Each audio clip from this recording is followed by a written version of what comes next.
اگر ایک آدمی کے پاس صرف اتنا ہے کہ وہ بال بچوں کے لیے مشکل سے بندوبست کر سکتا ہے، بلکہ مسلسل اسی کے لیے مقروض بھی ہوتا جا رہا ہو، تو کیا وہ اپنے بوڑھے والدین کو بھی ہر صورت میں خرچہ اور مال فراہم کرے؟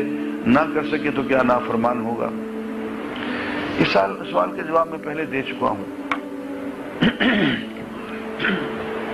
بات یہ ہے کہ ترجیحات تو ہم شاید نہیں جانتے۔ آپ اس وقت تک ایک لقمہ کھانے کا نہیں کھا سکتے خود جبکہ آپ کے والدین نہ کھا چکا ہوں۔ آپ کسی مکان کی چھت کے تلے رہنا جائز نہیں ہے جب تک کہ ان کا انتظام نہ ہو۔ آپ 1 انچ کپڑا اپنے جسم پہ نہیں ڈال سکتے، نہیں پہن سکتے جب تک کہ ان کے پہناوے کا انتظام نہ ہو گیا۔ میں نے اسی لیے ٹیلی ویژن پہ یہ کہا تھا کہ سوال درست کریں۔ آپ یوں کہیں کہ اتنی مہنگائی ہے کہ والدین کو کھلانے پلانے اور ان کی ضروریات پورا کرنے کے بعد کچھ نہیں بچتا، بچوں کا کیا کریں، اپنا کیا کریں؟ یہ تو سوال بنتا ہے۔ آپ نے سوال ہی الٹ کیا ہے تو اس کا جواب ہم کیا دیں؟ آپ پہلے خود کھا پی کے بیٹھ گئے، بچوں کا پیٹ بھر لیا آپ نے، اور والدین کے بارے میں اب آپ نے سوچنا شروع کیا ہے۔ آپ کی تو سوچ غلط ہے۔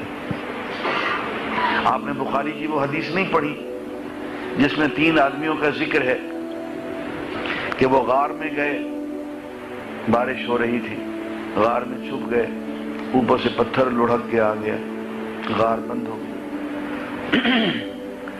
تو انہوں نے کہا کہ اپنے اپنے اعمال یاد کرو، اگر کوئی نیک عمل کیا ہے تو اس نیک عمل کا واسطہ دے کے اللہ سے بخشش طلب کرو۔ تو 2 آدمیوں نے اپنے اپنے اعمال کا واسطہ دیا۔ تیسرے کا جو تھا وہ یہ تھا کہ اے اللہ میرے بوڑھے والدین تھے، میں کبھی بھی ان کو کھلائے پلائے بغیر نہ خود کھاتا تھا نہ بچوں کو کھلاتا پلاتا تھا۔ ایک دن میں جنگل سے لکڑیاں کاٹ کے آنے میں مجھے دیر ہو گئی تو والدین سو چکے تھے، اور میں دودھ کے 2 گلاس لے کے والدین کے سرہانے کھڑا ہو گیا کہ جب یہ جاگیں گے تو انہیں پلاؤں گا۔ بچے میرے قدموں میں رو رو کے وہیں قدموں پہ زمین پہ سو گئے۔ میں نے نہ خود کچھ کھایا پیا، نہ میں نے بچوں کو کھلایا پلایا، نہ بیوی کو، اور ساری رات میں والدین کے سرہانے کھڑا رہا کہ جس وقت یہ جاگیں گے تو صبح کے قریب جب ان کی جاگ ہوئی تو میں نے وہ دودھ ان کو پلایا، اور اس کے بعد پھر ہم نے خود کھایا پیا۔ پھر اے اللہ یہ عمل اگر میں نے تیری رضا کے لیے کیا تھا تو اے اللہ آج یہ مشکل حل فرما دے، یہ پتھر دور فرما دے، اور پتھر ہٹ گیا۔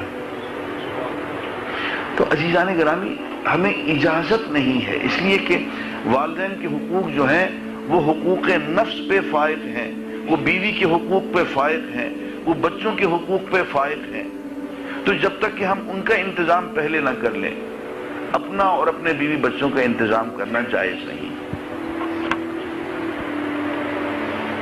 اور اگر پہلے ان کا انتظام کر لیں گے تو اپنا انتظام آسانی سے ہو جائے گا۔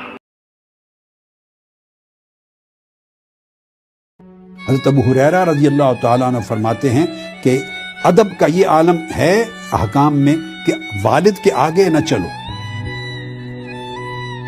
یعنی والد کی طرف پشت کر کے نہ چلو، اور جہاں بیٹھنا ہو والد کے آگے نہ بیٹھو، والد کا نام لے کے نہ پکارو، رات کا اندھیرے کا ٹائم ہو تو والد کے آگے چلو تاکہ سیکیورٹی ہو، یعنی یہ بدل جاتا ہے پوزیشن۔